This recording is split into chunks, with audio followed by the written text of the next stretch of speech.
We are Squawking Dead, a podcast pulverizing episodes beyond the Walking Dead universe. Sometimes we give you news, sometimes we make you laugh, but most times we go deep. I'm your host, Dave Cameo, and I'm joined by Sharon D, aka Blazy Gardner, and Bridget, kodishify.com/PunkyBrewster. That's PUNKYBRUISETER. And we're here to talk about The Last of Us's 8th and penultimate season finale titled When We Are in Need. We did react to this episode a few days ago on Sunday night, right after the show. It's our post-watch live stream. If you missed it, you can get it from the description once I put it in there, because I forgot to. Or you could just go to our YouTube channel and check the last live stream besides this one. So yeah, we have a little casual conversation between all of you. We just kind of just get the brain vomit out there just to kind of say, oh, this was so cool, that was so cool. We see what you reacted to. And as usual, I was kind of right about not wanting to watch the episode again before we came on. It was just, which again, it's a good thing Bella Ramsey in this episode near the end, expressing both terror and also that angry moment was just, it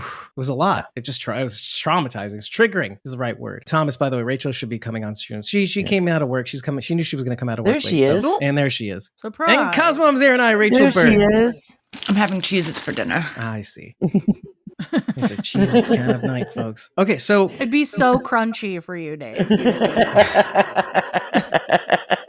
I don't know what you mean. Is this another short joke? I don't know. Should I come off mute Yeah, for that? yeah. Just crinkle extra for him. You Well, know? only if you do a spit That's take. how he likes it. Oh, Extra yeah, no. crinkly. No, there you go. I feel like the lady from Billy Madison.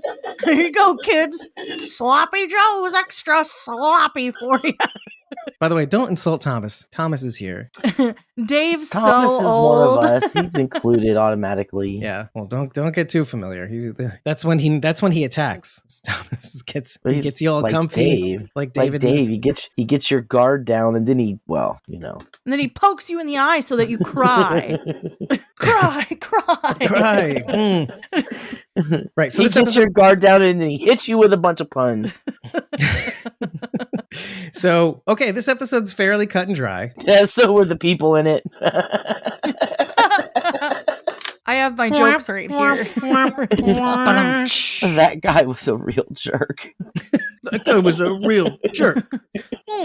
I could think of worse words. This is shaping up to be quite the It's live. gonna be rough. No, It's this is gonna not be taking the audio podcast. It's because we don't want to address the overall inherent creepy and cringiness of this episode. So we're So cringy. compensating by just joking until we can make ourselves talk about it. This is what we did during it wasn't the penultimate episode of The Walking Dead, but it was like the third to last. And then the very last, Yep. we're like, all right, are we going to talk about the episode now? But the third to the last was actually the worst because just literally, it's like I cut out 30 solid minutes of us just not talking about the episode at all. And then on That top was of the that, best 30 minutes. yeah, I mean, arguably, sure. No, correctly. Sometimes you have to go through the start from the beginning to find out where we'll land. And that's Revelation 21, which is what David recites at the beginning. The Jews' take on the New Testament. Let's start with me. So in my notes, I say basically John saw a new heaven, earth, and Jerusalem come down from heaven. And so I write down, is this the new heaven? Is this David's heaven? Because when the world ended, it was like his heaven came down from earth. He was allowed to become what we often say about The Walking Dead. And that is, The Walking Dead makes it so you are the person you are meant to be. And David got it. David got to be who he wanted to be all along. A cannibalistic pedophile. Teddy just nuked a bunch of people. He didn't like cannibalize and pedophilia And carried his beforehand. mom's carcass around. He was pretty creepy with Dakota. Yeah. Remember? We were like, ugh, and we're like, no, thank you. I'll He not wanted have. her to be new mother. But what Revelation 21 is supposed to be, it's supposed to bring you comfort through hard times, which is to say, if you can endure and survive these hard times, clever title use, you will reap the bounty of heaven. Let's say you'll get to that point where once you pass this pain, once this pain has passed, you'll get to reap the rewards of heaven on earth, or heaven. Basically, the second coming allows it so that you can be a part of the kingdom. And they describe it even to the point where the world will revert to the state before Adam and Eve bit from the apple of knowledge, essentially. joy. I just thought that was kind of an interesting metaphor. You know, if you overcome the pain of this world, your sorrows will be wiped away and replaced with joy. I just thought that was a kind of an interesting metaphor. And especially like with this cruel, cruel, cruel winter, which they all say they're suffering from. And you see like Troy Baker, kudos to the makeup department, or maybe that's just Troy Baker's rosacea, but he just looked so gaunt and weathered. And Troy Baker, for those who don't know, played Joel in the video games. We mentioned that in the reaction episode. Makeup department. And it's just such a good job too. He was basically describing their present day. With all the troubles that they have right now, essentially. Right. There are some really big religious themes in this episode. Almost everyone who is a part of that community, at least the ones that we see more than 2 seconds of, have names from the Bible, which I thought was interesting. Like Timothy. David. Hannah. James. Marco is the Hispanic version of Mark. Josiah. Yeah, there were just a lot of religious names. So it was just one of those things that I noticed that I was like, oh, those are all Bible names. Okay, so we're going for this like really big push of this religious concept, which there is some of in the video game, but it's a little more sly. A lot of this is really video game accurate, but there's one really big difference. It turns out that Ellie runs into David and she like holds him up gunpoint, and then they end up being attacked by clickers and infected. And so there's this moment where they kind of have to work together. There's more camaraderie there. And so a lot of people had said in this episode, David is just creepy from the get. You know right away that he's like a jerk. He slaps that little girl. He's creepy and weird and he's off-putting. Scott Shepherd really sold this as an off-putting person, David. Yeah. And in the video game, there's more relationship building that occurs, and it's not a lot, but it's enough for you to feel fooled by David. The other difference is that David does bring food to Ellie while she's locked up and says, "It is dear, I promise." And because of the relationship building, she believes him and does take a couple bites before she gives it back to him. So that's where they drew the line in the TV show. So it's just interesting that they decided to just kind of jump right into this instead of give it that slow build that the video game gave it.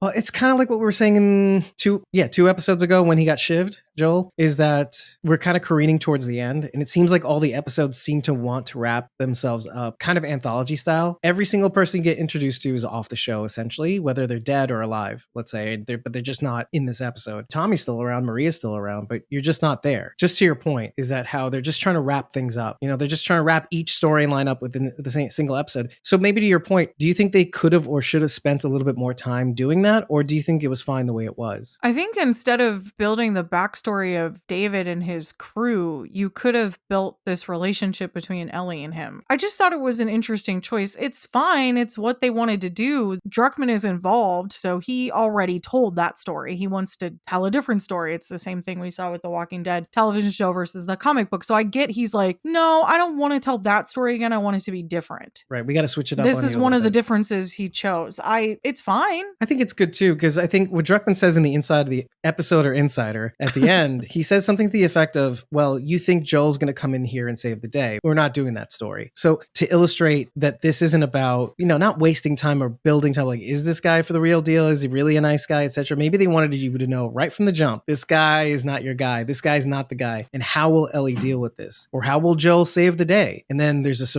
I don't know if it's subverting expectations. Like, I didn't have that feeling like, oh, Joel's going to save Ellie. I actually didn't. Which is to the show's credit, even though they may not have intended it. To the show's credit, I see Ellie as somebody who fights, somebody who will go tooth and nail, toe to toe, down to the brass tacks. And so when she brought it, I was like, I didn't expect it, but I was like, that's what she's going to do. Even if Joel comes in and saves the day, that's what she's going to do. So the fact that she did it start to finish, she handled this guy completely. She handled James completely. It didn't feel strange to me. Like, oh, obviously the patriarch figure is going to save the... No, I didn't feel any of that. She's righteous. She's badass. She's awesome. I loved it. 100%. In the game, are you playing as Joel or as Ellie or as both? Does it kind of go back and forth? It flips back and forth. Okay. It starts really doing that at the point where So it wouldn't have been last episode, but it would have been the episode prior when Joel gets stabbed. It's like an accident and he gets rebar. Yeah. He like falls on rebar. The Rick Grimes The treatment. fucking Rick move. Yeah.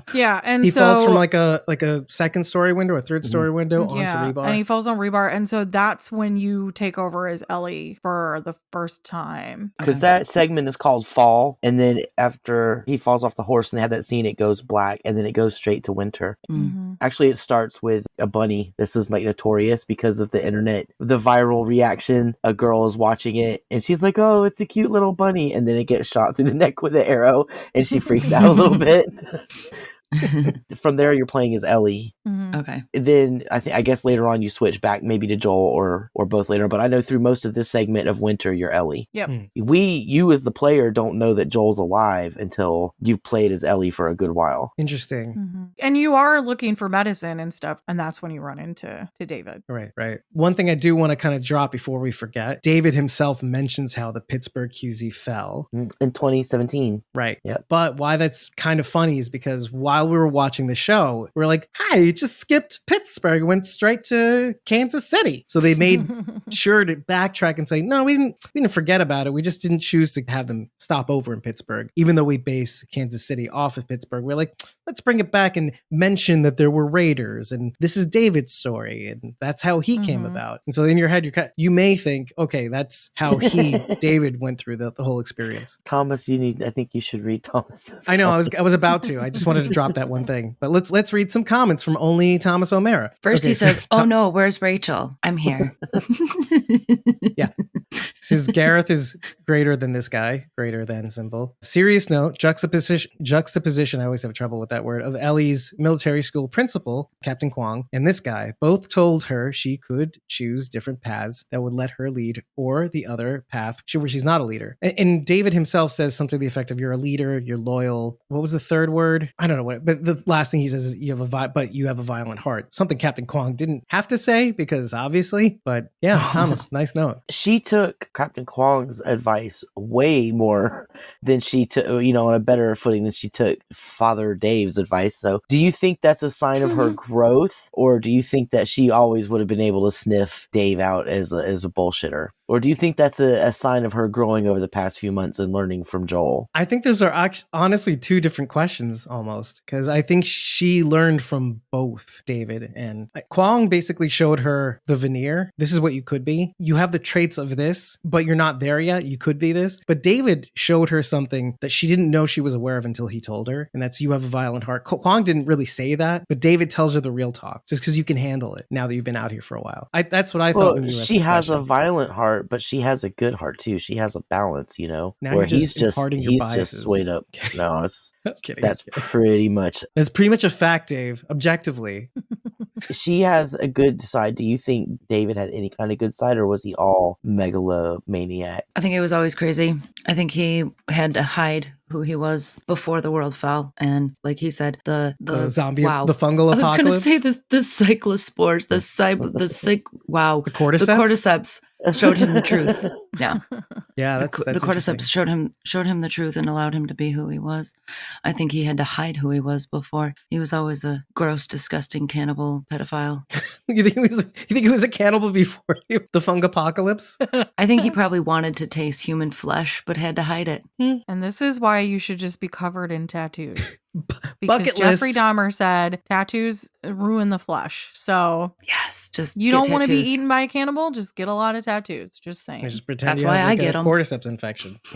That's the only reason I have any tattoos is to ward off. The only ward off the cannibals. The only listen, there are benefits. Okay, it looks great, but like really, it's the cannibals you got to watch out for. It looks cool. Means something to me. I And guess also wards off cannibals. this reminds me of my dad, but really, don't eat here, please. I don't know. Don't worry, Thomas. I'll get to you. He says, I'm the only one here. Can't get my comments right. Well, you're the only one here, so sometimes you have to not read your comments. Thomas, I love you. You're a piece of ass I could hit because he's a freaking pedo. Yeah, totally. He's named Dave. Nothing good ever comes from that. That's when I took that personally. Okay, I have to ask this question, and I don't know if you're going to know it. So this is like one of those things. Is Joel in the video game at some point called Buddy Boy by Ellie? Which is why Troy Baker as James, Ellie refers to him as Buddy Boy consistently. Calling James Buddy is how Ellie addresses him in the video game, because that scene is pretty much word for word. When she comes up on them and she's like, I'll put one right between your eyes and Buddy Boy over there, that's straight out of the game. Okay. I did want to say this much, is that it must have been so weird to see Troy Baker holding down real life Ellie. There has to be a part of him that's like, this is weird and wrong. And like, I was like, because you would see, I've seen like behind the scenes stuff on the making of the video game, like getting the mocap stuff right. And because they're acting out the scenes in real life in a room with dots on them, whatever. It's so much better than the scenes in the video game. They're really into it. They're really emotional. They're overacting. So like, it's even more grandiose, the performance. So like, I'm watching Troy Baker and Ashley Johnson, and I'm like, this is so intense. So like, when they were trying to hold down James and David, let's call them their character names, Troy Baker must have himself been like, this is weird. I can't, this is kind of weird. I'm not supposed to be doing this to my daughter-ish figure. And so I couldn't stop thinking of that, about that every time I watch that scene. I'm like, this must be weird for him harming Ellie. No? Only me? I don't know.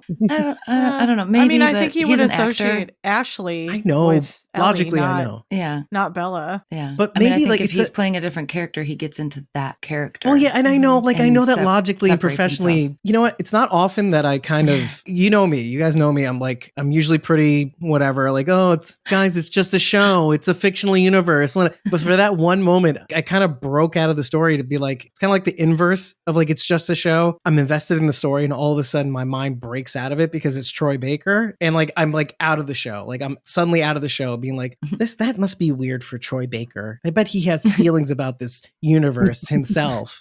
That can live in lost. your head, Yeah. your head canon, Dave. I know, That yeah. can be in But your I'm not head saying it's a canon. bad thing, It's though. not in mine.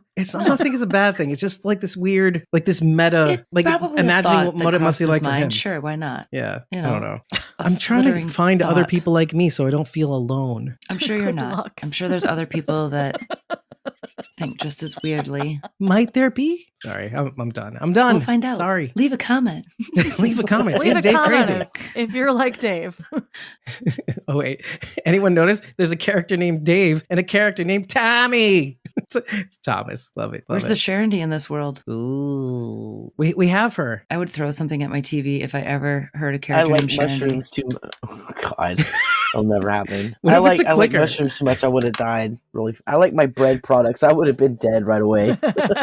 You know what it'd be? It would be a clicker, and the clicker's T-shirt would say Sharondy on it, and we would just shit bricks. So we posted both of our clips from last week's episode today. I actually left a comment on somebody's TikTok video. The user's name is Menthaline, and I'll tell you the exact spelling in the blog, but it's MENTHELIELEINE.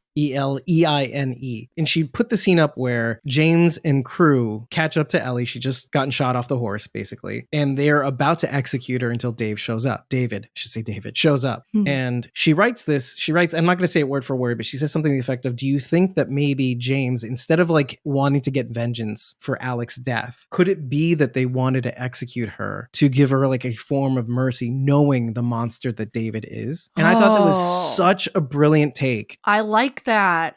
Right? They're all in agreement. All of those guys. Not a one of them was like, no, don't. David will be mad. They were like, do it, dude. Yeah, he may be mad, but this girl won't be.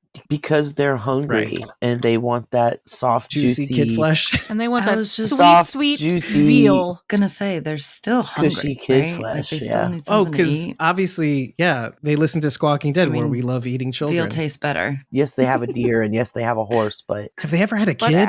that's not going to last long between all as those I people. said, save a horse, eat a cowboy. This is after the show, by the way. We were talking, context. We were talking about country music, and then we brought it back, I think somehow to the quarter, the Fungapocalypse, and Save a horse. Save a horse. Funga- eat a cowboy. Apocalypse. I just want to know if this is the official crossover between Fear and The Last of Us, because we had Sherry, obviously, with Dead Horse. The horse Like, shooter. you know what's funny? I knew that was coming, but I'm like, I'll hear her out. The Walking Dead too. I mean, Carol killed a horse to feed her people. Right. Talk about desperation too. And I like that you brought that up, because that showed in both the Walking Dead episode and, I mean, especially when they finally brought out the tray of horse meat, and you're like, that's gotta be disgusting, but to them that's like finally food. Would it be that bad? I don't understand why would it. Wait, would are it you be referring terrible to The Walking Dead? Yeah, we were referring to the Walking Dead. That's what Okay, I Rachel was like, dude, that to. was not horse meat, that was a person. No, that was the 100. What were you watching? Oh, that happened in the 100 too. That oh my was God. Alec meat.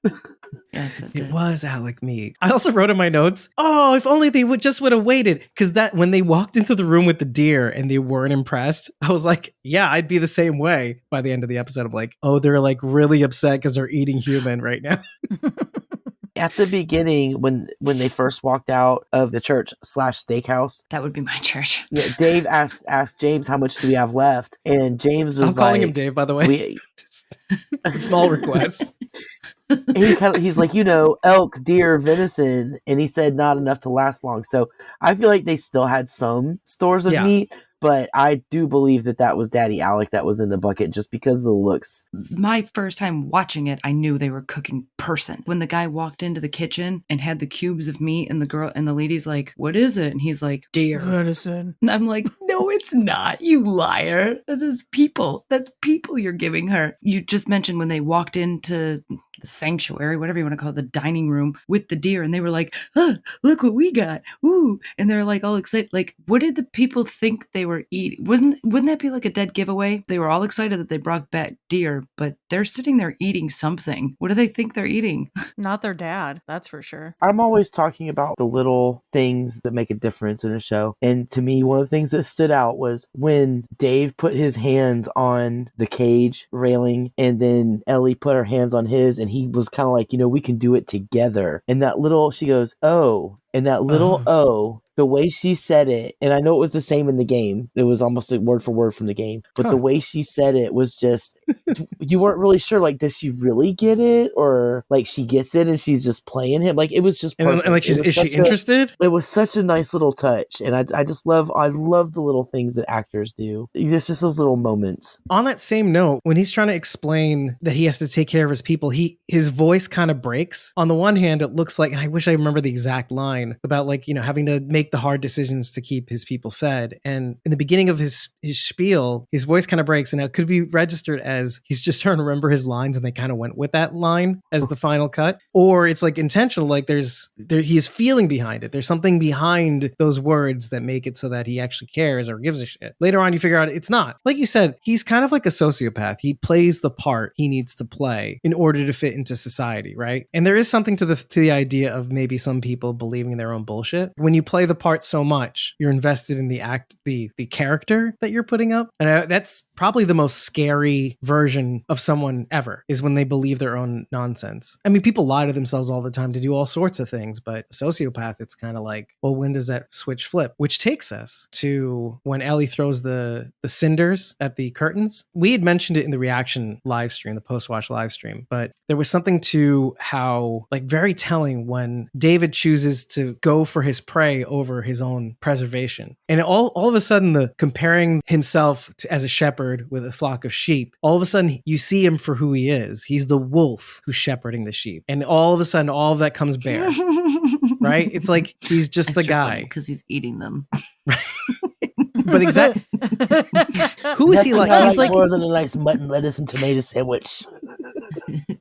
Wait. It's a Princess Bride. Right, Princess Bride. Okay, yeah, thank you. I'm like, whoa, wait, where is that from? The story of the Good Shepherd is a parable that's told by Jesus in the Bible in John 10. And so that's interesting because John also wrote Revelation, and that's what he's reading from at the beginning. So that's just a little tie-in there. I don't even know if it was an intentional tie-in, but essentially Jesus was saying, I am the shepherd, and my sheep will know me, and they'll know my voice. And whoever comes over the side of the fence instead of through the gate is a thief, and there will be wolves that will come and try to attack my sheep. What was the movie that said beware of the wolves among the lambs? Something like that. And it's not Silence of the Lambs. Before you get started, beware, I send you out as sheep amongst the wolves. What was that movie? What was that? It's like bothering me now. Anyway. You're thinking the same thing too, Sharon D, right? Yeah, it's bothering me too.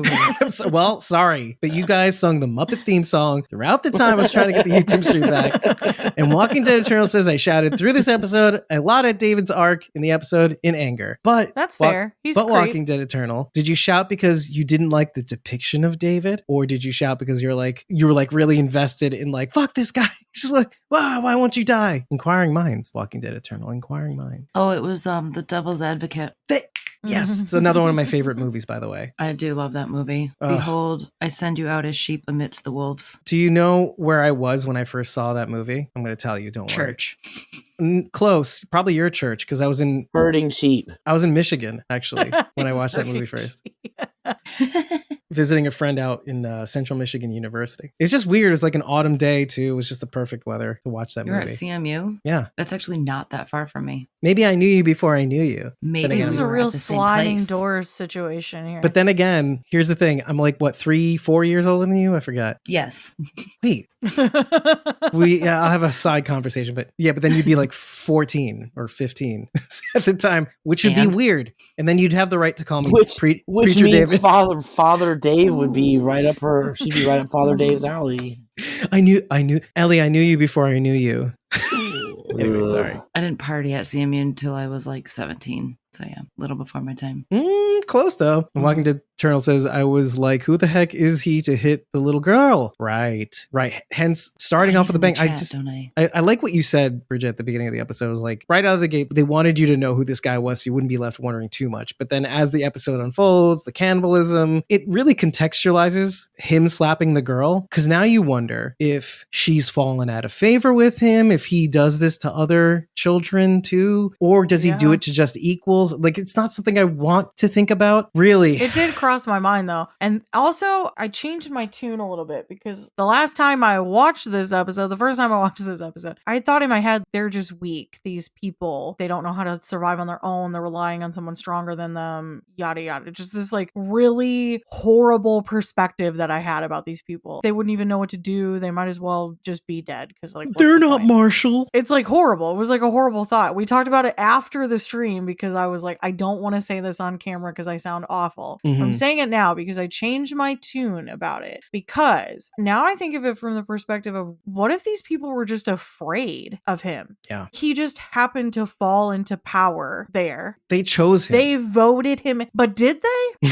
That's the narrative he gave you. Is that really the narrative? Okay. I can dig it. So maybe this is like an abuser and his victims, right? They're like incapable of leaving. They're too afraid to leave. And isn't that the case with anybody that comes across someone like that? And you're in a desperate state and it's the end of the world. And he says it best near the end. He says, these people need God, or whatever. That kind of says it like that. He's like, these people need gods. They're my sheep. I'm surrounded by sheep. I just need a friend. Well, he was the ultimate wolf, right? Like in religious context too, because when Jesus tells this parable in John 10, he's talking about false prophets and people being worked through by the devil, essentially. But he's talking primarily about false prophets and those who will come and trick you out of your faith. They'll get you to follow something else. Right. And that's exactly what he does. He comes in and he's like, oh yeah, I used to be a teacher. Wink, wink, nudge, nudge. I was with kids. And now I'm a preacher. And why? Because they rhyme. Kind of. I hated him from that point on. But anyway, I was like, really, dude? Really, bro? He's got this group of people that he's leading with this like garbage that he's spewing as though it's the word of God. Right. So he's a particular nasty wolf. He's not only gross and horrible and frightening, but he's blasphemous too. Because he's leading people into sin in a, It's not so much that as it is like he's using God's word for his own personal gain, insidious purposes. And that's just, especially with the pedophilia, dude, come on. It's like so gross. Can you not with the pedophilia? Can you? Can you just not? And I know like everyone will be like, that's intertwined in all religion, more. Like, I don't want to hear it. Yeah. I don't want to touch on that at all. But like, it's just, it's so insidious. It bothers me so much, especially as a Christian and especially someone who works in education. Everything about this guy, I would kill him in this world. I would just straight up kill him. Yeah. Like I wouldn't have even gotten as far as they did. Just right at the beginning. As soon as he agreed that because preacher rhymed with teacher, that's when I want to kill them. It's not as much the pedophilia or the cannibalism. It's that you agreed to that. It's so stupid. Right. You're Horrible not rhyme funny. schemes. What kind of educator are you? Dead. A deducator. Yeah, I hate myself too. I mean, people have twisted religion to be able to do stuff like this in history. I don't like getting a reminder of it, I guess. Getting that reminder on TV and when I'm trying to like escape reality, it really grinds my gears. Well, then I'm glad you brought this up, because doesn't it go to the overarching theme of when the world falls and there are people who are in positions of power, like let's say even the Fireflies, but Fedra, now this guy amongst these people, and what is the Silver Lake Resort community, but not like a micro Fedra, right? They're safe behind walls, etc. Population is scarce, they're dwindling, food's kind of like and so people with power in this world, it's hard. It's almost as if to say it's hard not to grab that ring when you have that power, and even easier to justify the bad behavior, to be able to blame that bad behavior on a crisis, let's say, like absolute power corrupting. Absolutely. It really says a lot about like the world. And it really goes back to some of the things that I've said. The show has done a great job of illustrating, well, is humanity worth saving? By all accounts so far, it feels like that's not the case. No, we are not worth saving. I don't believe that. I often agree. No, I often agree when we talk Not about at this. all. Rachel and I are usually like, no, people suck. They're the worst. Yeah. Yep. I will continue that thought, but let me read some comments before, because first of all, I want to say this much. Even with the internet issues and the stream cutting out and having to start a new one, and then I'm going to have to combine the two in the playlist, which is not hard, but thank you for showing up in this renewed, re-energized stream that we had to start over again. You're welcome. I really wanted to go to bed. And being in the chat. Well, listen, He's not talking to me. You He's talking to you guys in the chat. No, I abuse the shit out of you. This is known. God, I am the David, and I abuse. He is David. He's Beware, I send you as sheep amongst the Dave. So, anyway, Thomas says you're back. You need to start over because I'm here now. Well, we did. Walking Dead Journal says shouts out to Ellie for ending him. Yeah, Charity also in the chat says I give up on my internet. Thomas says Ellie should have married him and ruled the world. Can I dwell on that for a hot sec? I mean, I knew we all knew that wasn't going to happen, but like for a hot sec, when he says over and over again, you got to face reality, kid. You are all alone. And her still choosing, I don't care if I'm all alone. I'm going to scratch and claw and fight until the very end, which continues the theme from the last episode, is that you have to make every second count. Like the deer, you don't waste a thing. You eat the bone, you make the stew and whatever. You don't waste any part of the deer or the cow, whatever you're eating. So they took the theme from the last episode. They continued to port it into this episode. And I like that they kept it. She's like trying to unscrew bolts and trying to go up to the window and try to get out. She's trying to do everything she can. She's checking the hinges and all that stuff, trying to see where the weak spot is. She's not giving up. But I just thought for a hot second, with all the talk about her and Joel being companions and father-daughter figure and whatnot, is there a world in which like he says, oh, he dead, and she just kind of gives up, and that's your answer? And I thought that was chef's kiss. Walking Dead Eternal says, sorry I wasn't in the last stream, I was not feeling well. Well, you're here now, which makes it seem, thank you, you're the best. You're human. Why? You don't have to. You're not a robot like Dave. Yeah, I don't make these people come on when they're sick. Dave I doesn't say, sleep. please, He never you're gets gonna sick. sniff. He's a robot. Right. He just needs some oil every now and then. Right. There's vitamin C that drops from the ceiling every now and again.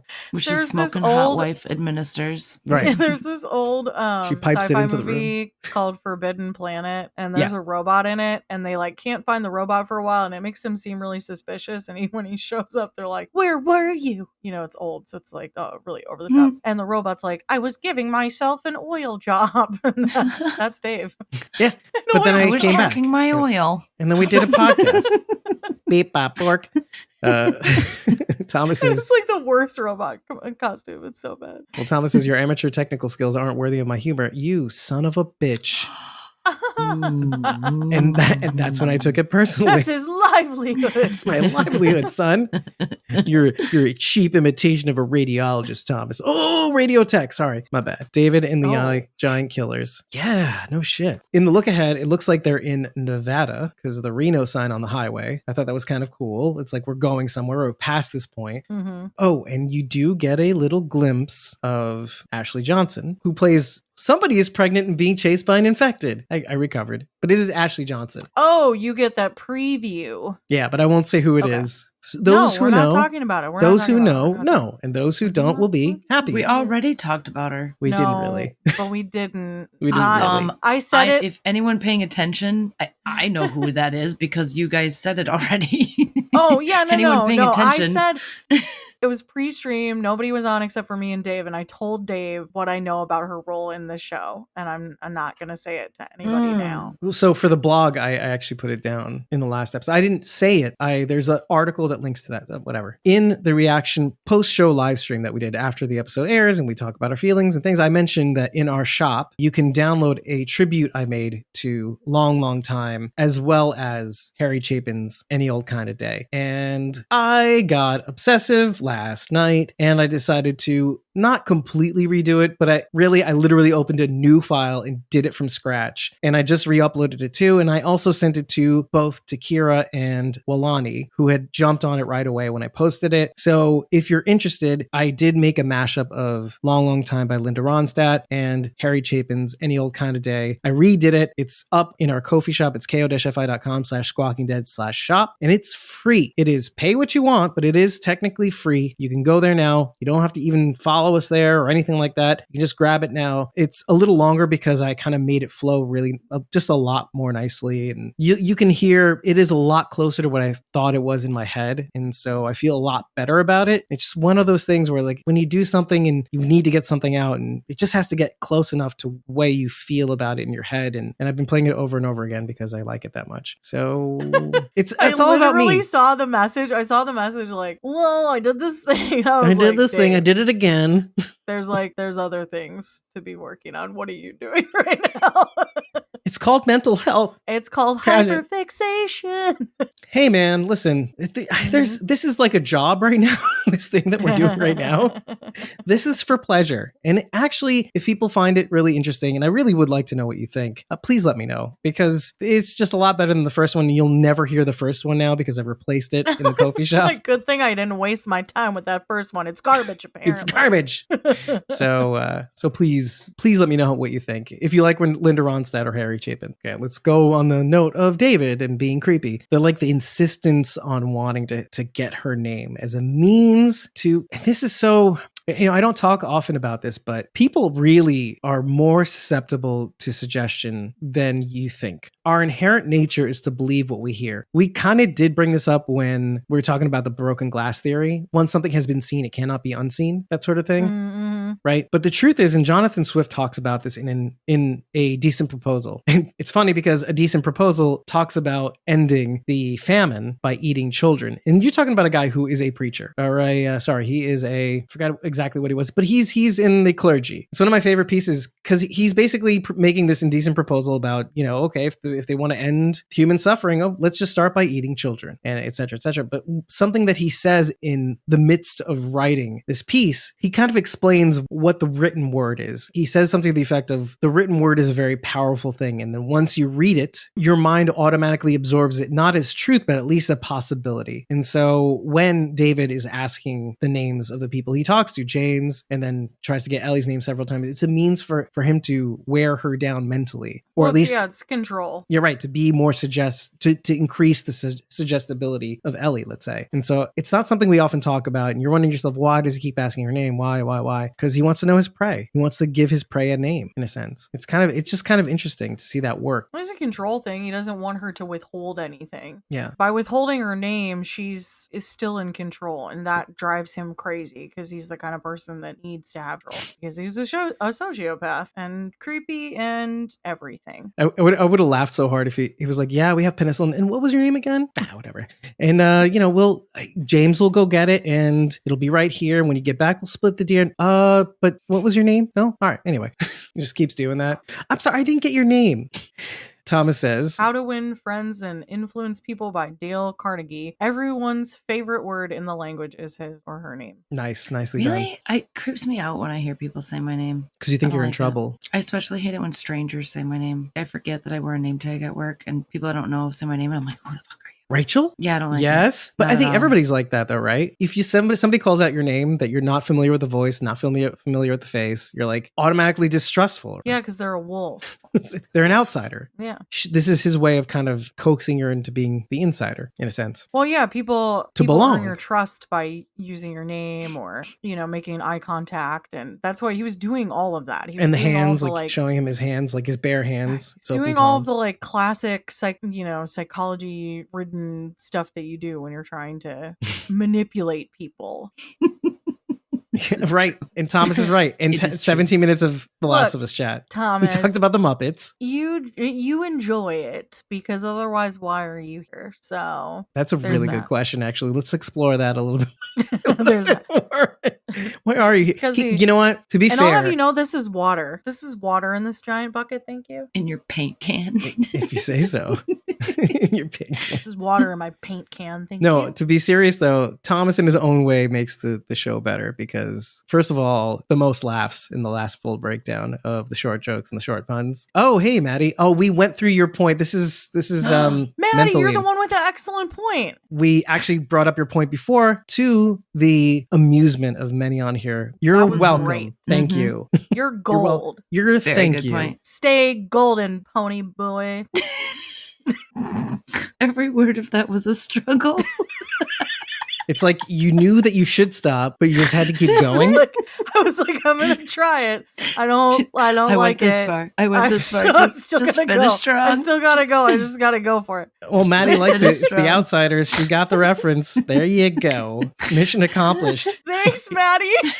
I'm sorry. It sounded like I was just. We love you. Having an aneurysm. You don't have to apologize for gold, Bridget. Stay ever golden. Well, and now Thomas is correcting you. I know. It's stay gold, pony boy. God, say it right. Your worst fears imagined is Thomas correcting you and calling you Thomas short. correcting me is constantly happening. I feel like it's that, or he's threatening to tell people that I don't like them from fear.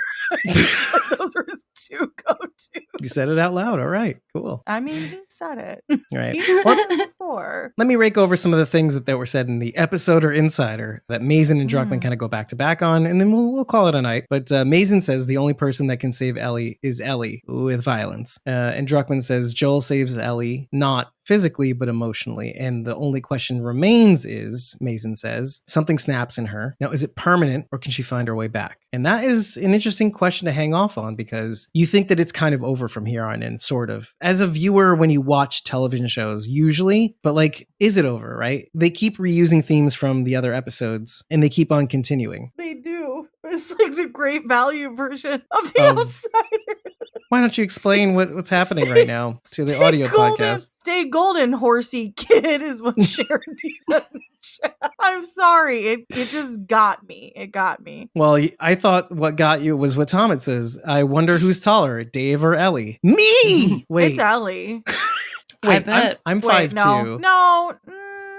I bet Bella Ramsey's taller than you. Let's fact check. Fact check. Okay, Fact check. you do that while I do other things on the show. Yourselves. Think about something to talk about. I just want to explain something to Maddie right now. Maddie, we used to go not live. I mean, we used to go live, and then we used to do these pre-recorded episodes where we can get away with shit like this. Now we can't. This is what people come here for. For themselves. It's vanity. It's all vanity. Just saying. You barely made it. She's 5'1". Yeah, so I am taller. Barely. And I definitely can't fit in her wardrobe. I'll say that much. So thank you. Well, she's it doesn't itty matter. bitty. Yeah, like me. I said it. It's like butter. Yeah, I've only got an inch on you, so that's I'm what right I was there. thinking throughout my editing session of like you're like I'm not gonna no, you can't even fit in Tyrion's wardrobe, and I'm like editing. I'm like, hey, wait a minute. She's like 5'3". I'm like 5'2.5". So I'm like nipping at her heels just slightly. Sons of bitches. Anyway. But I'm still taller. I'll take that half an inch. That's what she said. Boom. I made the look. Bridget completed the circle. Wait a minute. Who's half an inch? Anyway.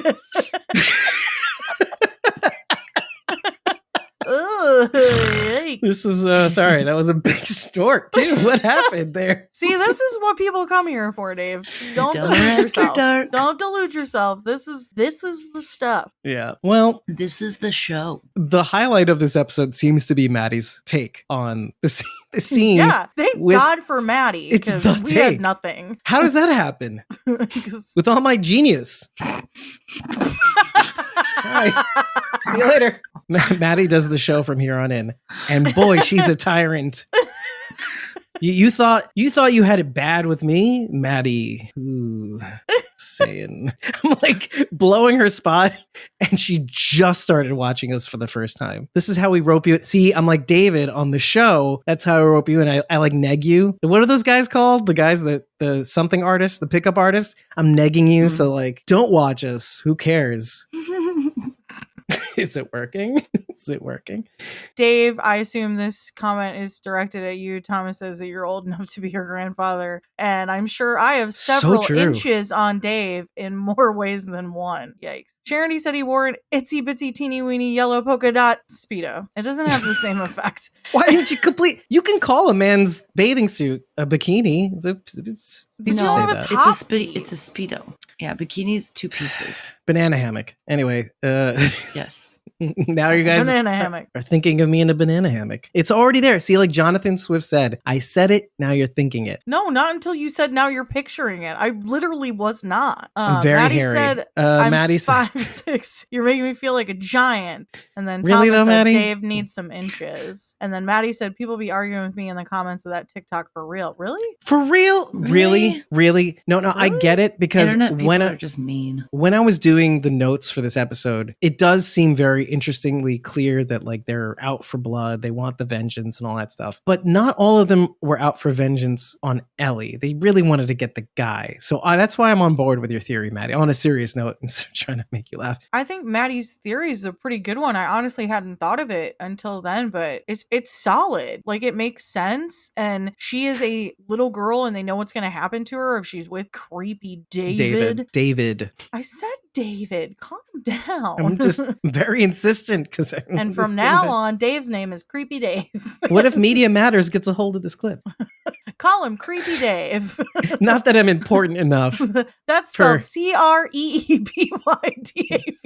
Creepy Dave. SB Siobhan. It's BHA. XYMOUOP Mickey Mouse. Anyway, yeah, and you're right, Maddie. They're entitled to having a different interpretation. That's us in a nutshell, by the way. Right. I'll bring up your theory and totally trash it, but like I'll be like, I'm glad you said it because some people might agree with it, but I didn't. Yeah, they're entitled to have their opinion, but arguing about it isn't really necessary. Yeah. But that's TikTok all over the place. I really try my best to kind of like entreat some people. I don't really because our podcast is all about hearing people out, and even if we disagree, like liking the fact that you thought of it. So that's the essence of what we try to do. We're not like those negative podcasts that like to shit everything. That's why we started this podcast. We started because we were really sick. We like watching Fear, except for 7B. Which was an exercise for me, but we did it. Patience. We did it. Well, I mean, for what we try to do, right? Okay, so in the official podcast, Charity says, James recognizes that Ellie can take his place, and he wants to eliminate the threat. Oh! That's cool. Well. Wow. Interesting. Okay, I'm processing that actually right now. Sorry. Mm-hmm. No, I know. It's an interesting thought. And just to not counterbalance that, because I don't want to say that that's wrong, because that's stupid. But I can easily see the showrunners are wrong. Well, no. See, the thing is that, and it's very easy to kind of, even as somebody who's behind the scenes, because you have to understand, once the editing is done for these episodes, a lot of what they think is canon isn't canon because some of the stuff doesn't make the episode. So a lot of what they think is in the final cut doesn't always make it. So until Sharon had said that, that didn't seem apparent to me. Did it seem apparent to any of you, though? No, honestly, all? I didn't even think James had buy-in on this. Well, he did seem like second in command. He does say like I'm still a believer or whatever, but it didn't seem sincere to me. It seemed like he's like, yeah, like obviously. He was looking for a way to, not get rid of David, but he was willing to kind of, not listen to him. It seemed a little mutinous. So, because he was directly told by David, do not kill her. And then immediately was going to kill her. Well, it's also like, okay, what Mason says is the first thing that he says is in the episode or Insider is that he says the theme of this episode is desperation. You may still have the faith, but it's wearing you down. And maybe they whittled down some of the extraneous parts to kind of hone in more on James's and everybody else's desperation. Everybody looks awful, ragged, thin, weathered. They're on their last legs. And so who can blame them for following somebody that feels like they have the answers? Because of course a sociopath has the answers. Because that's all they have, is they have to have an answer. Otherwise, who are they? But I like that we can get something like that from Troy Baker and have a little bit more context maybe to something that they might have explored more had it made the cut. But I don't think it made the cut. It's not to say that he's wrong, but it's like he has inside information on something that could have been something that was explored more, but I don't think that's his true motivation at the end of the day. Maddie says, yeah, Blazy, I think that's a part of it too. So, okay, there's some legs. Thomas says, nothing with Dave goes deeper. ... Except for that one thing. Maddie says, I didn't really feel that in the show until I mentioned it in the podcast. Yeah, I didn't either, though. But that's kind of why I said what I said, though, because I don't feel that made the cut. And I think most of these episodes are like that. And I also think along the way, they may have thought some of these episodes are a bit long. And so we have to kind of trim the fat for the audiences that are tuning in. But now I just remembered a fact that I just read about a couple hours ago before we got on the podcast, which was this week's episode broke all previous records in most live viewing streaming audience. It's 8.1 million viewers. So they just broke all their other records now. So I thought that was worth noting as well. And with a shorter episode, not like a longer episode too. I think it just hits all the right notes. But overall, did you guys feel really good about this episode? I just wish we should hit on that because we didn't really go into that in the post-watch live stream. Did it give you the things that you wanted? Because like, let's go to Rachel. Do you feel like we're going somewhere, that we explored something and that we're hitting the notes? Is your rating different this week? I really, really like this episode. I know we touched on it earlier, but I didn't really comment on Joel's absence. I never felt like Joel was going to show up and save the day. I was very much looking forward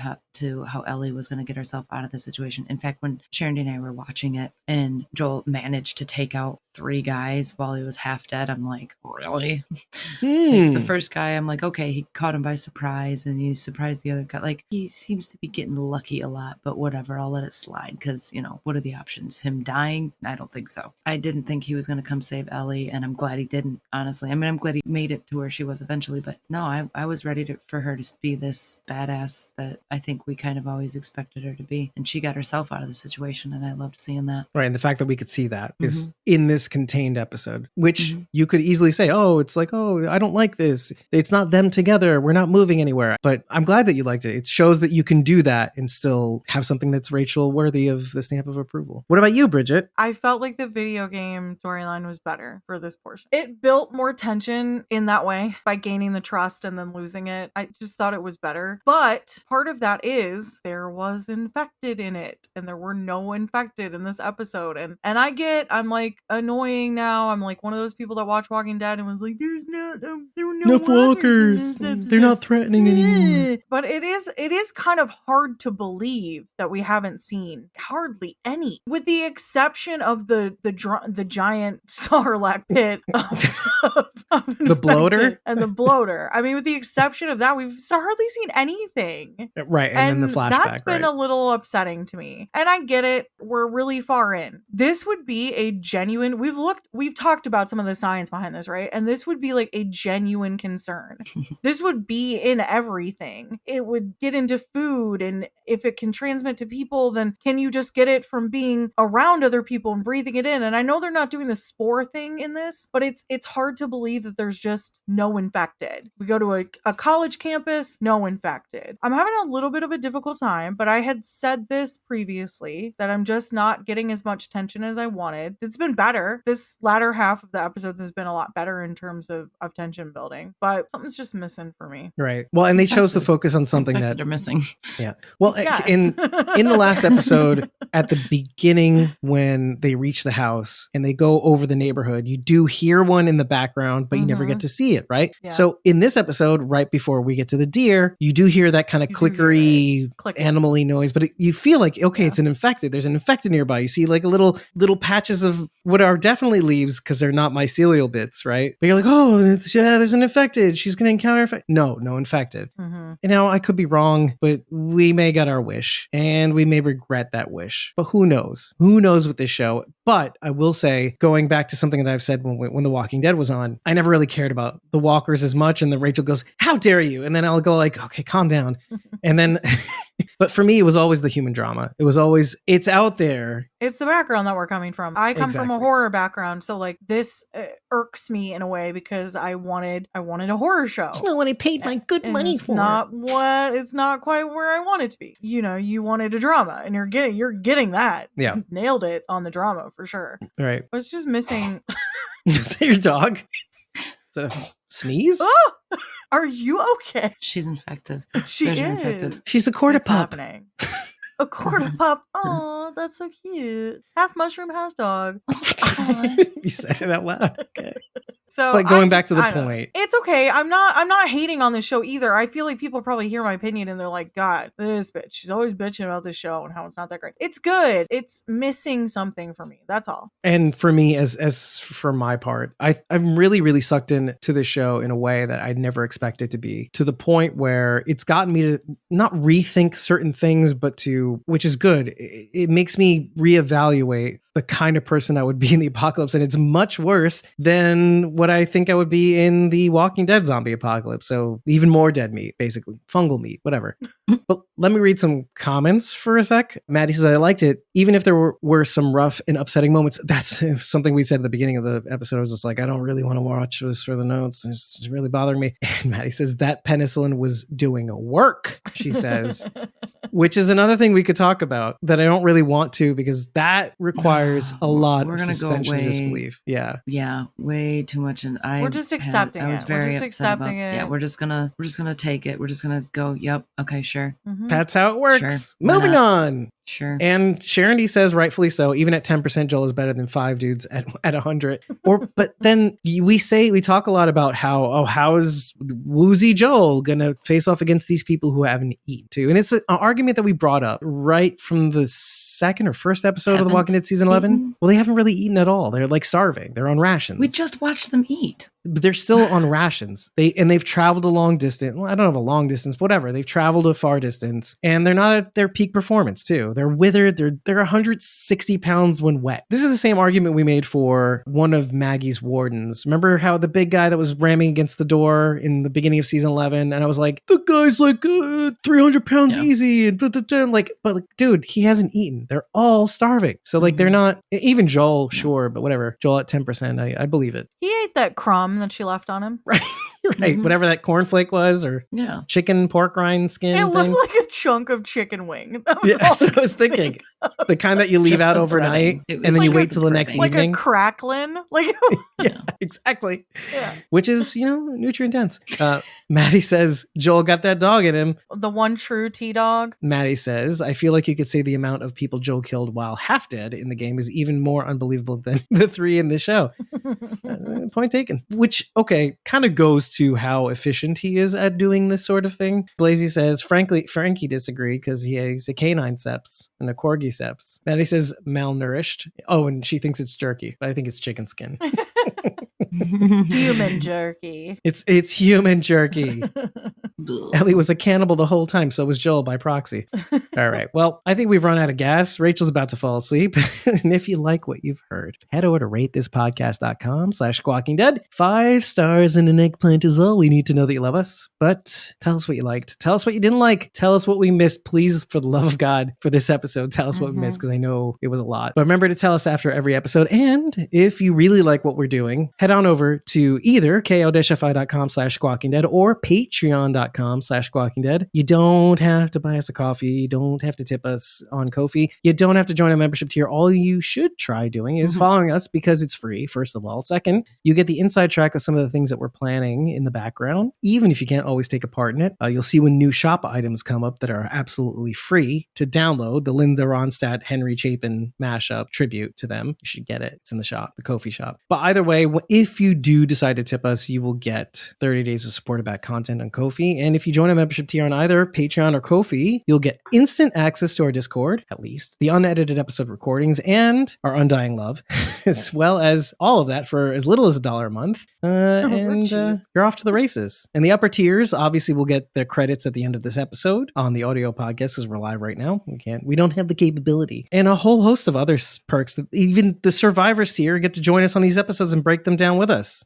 The gauntlet has been thrown. In any case, I've been your host, David Cameo, and I was joined by Cosmom09, Rachel Burt, Sharon D, aka Blazy Gardner, now in the chat, Thomas O'Mara in the chat, and Bridget, ko-fi.com/Punky Brewster. That's PUNKY BRUISETER. We're done. We're just done for today. And we've broken down in the best way possible the penultimate season finale of The Walking Dead, The Last of Us's inaugural season, titled When We Are in Need. We should probably quit.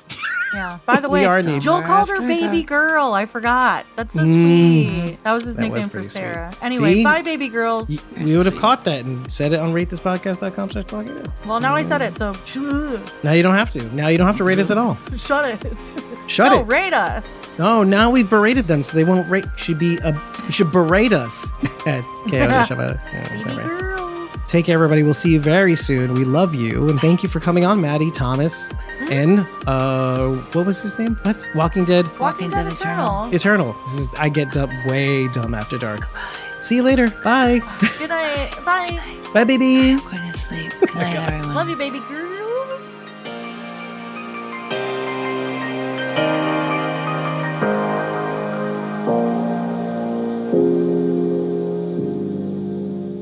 Wow. Thank you again for making it to the end of this much shorter episode than we're used to, mostly due to some of the technical difficulties we had during the live stream. We actually have 2 separate streams because my internet had gone out somewhere in the middle of our recordings. All of that combined reduced our will to live gradually, but surely. But something that we said also during the episode was this episode was fairly cut and dry. There wasn't too much behind it that we could link to prior episodes and such, but isn't that a mark of a good episode, really? But not only have you reached the portion of the episode where we thank you once more, but we also take the moment to thank our supporters at both ko-fi.com/squawkingdead and patreon.com/squawkingdead. They give us the fuel to keep going, starting with our survivors tier members. We've got at RealRyanGM on Twitter, at ElizaJones71 on Instagram, or at JonesAJ6 on Twitter, and Linda Peck Athens, who you can reach at ko-fi.com/fanartlindy. And on to our whisperers tier members, at Judith.Morton on Instagram, Aiden Atkin, who you can reach at ko-fi.com/AidenAtkin, at Tyler Phillip Cox on both Instagram and Twitter, at Sandy.D.Morrison on Facebook, at J13Voorhees on Instagram and Twitter, and at Tashiyama on Twitter, or at NewBaby420 on Instagram. Keep an eye out for the interview we had with William Bell at That's My Viewing Party. It's about 30 minutes long. It will release right after this episode, probably a day later. It's the last interview that we have recorded during That's My Viewing Party, which was the Walking Dead series finale viewing party in Covington, Georgia, thrown by Anthony Collins and Nicole Pessa. You can catch the entire unedited stream when you either tip us at ko-fi.com/squawkingdead or join a membership tier on either Patreon or Ko-fi. I highly recommend it. It flows rather nicely and contains a lot of behind the scenes yucks that we couldn't quite put in the published version of each of these interviews. So I highly recommend it. Let us know what you think always at ratethispodcast.com/squawkingdead. And in the meantime, we've got the series finale of The Last of Us coming up. We hope you can join us on our post-watch live stream right after the episode airs on Sunday nights, 9 p.m. Eastern US time. Well, after that would be 10 p.m. Eastern US time.